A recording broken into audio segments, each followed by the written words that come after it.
Los terremotos y sismos. Los terremotos, sismos, temblores de la tierra son reajustes de la corteza terrestre causados por los movimientos de grandes fragmentos. Por sí mismos, son fenómenos naturales que en casos excepcionales nos afectan. Sus consecuencias son catástrofes, caída de construcciones, incendio de ciudades, avalanchas y tsunamis. Aunque todos los días se registra una buena cantidad de terremotos en el mundo, la inmensa mayoría son de poca magnitud. Sin embargo, se suelen producir 2 o 3 terremotos de gran magnitud cada año, con consecuencias imprevisibles. En 1920, la magnitud fue de 8.5 en China, en la ciudad de Kansanmu. Las víctimas fatales fueron de 180.000. En 1927 la magnitud fue de 8.3 en China, en la ciudad de Xining. Las víctimas fatales fueron 200.000. En 1976 la magnitud fue de 8.2 en China, Tanman. Las víctimas fatales fueron 240.000. En 1923 la magnitud fue de 8.2 en Japón, en la ciudad de Yokohama. Las víctimas fatales fueron de 143.000.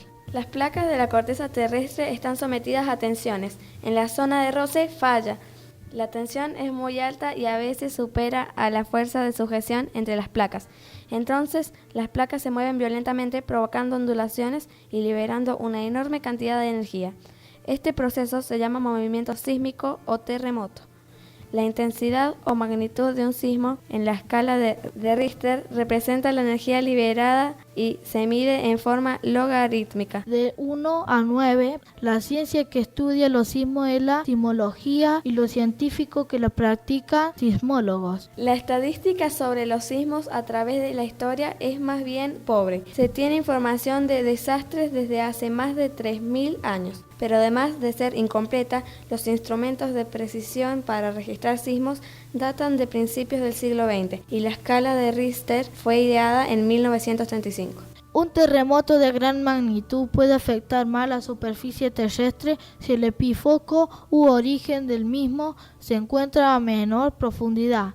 La destrucción de ciudades no depende únicamente de la magnitud de fenómenos, sino también de la distancia que se encuentra del mismo, de la constitución geológica del subsuelo y otros factores entre los cuales hay que destacar las técnicas de construcción empleadas. Los intentos de predecir cuándo y dónde se producirán los terremotos han tenido cierto éxito en los últimos años. En la actualidad, China, Japón, Rusia y Estados Unidos son los países que apoyan más estas investigaciones. En 1975, sismólogos chinos predijeron el sismo de magnitud 7,3 de Haicheng y lograron evacuar a 90.000 residentes solo 2 días antes de que se destruyera el 90% de los edificios de la ciudad. Una de las pistas que llevaron a esta predicción fue una serie de temblores de baja intensidad llamados sacudidas precursoras, que empezaron a notarse 5 años antes. Otras pistas potenciales son la inclinación o el pandeo de las superficies de la Tierra y los cambios en el campo magnético terrestre, en los niveles de agua de pozos e incluso en el comportamiento de los animales. También hay un nuevo método en el estudio basado en la medida del cambio de las tensiones sobre la corteza terrestre. Basándose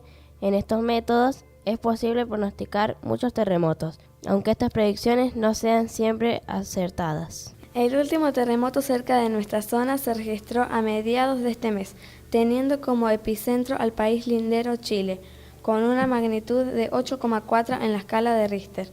Este terremoto registró pocas víctimas fatales, Este fuerte movimiento sísmico lo pudimos sentir en nuestra provincia, como un sismo que duró apenas unos minutos, pero nos asustó bastante, ya que en nuestra provincia no se han registrado grandes movimientos de las placas tectónicas a lo largo de la historia.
Bom, a gente está aqui em Katmandu, são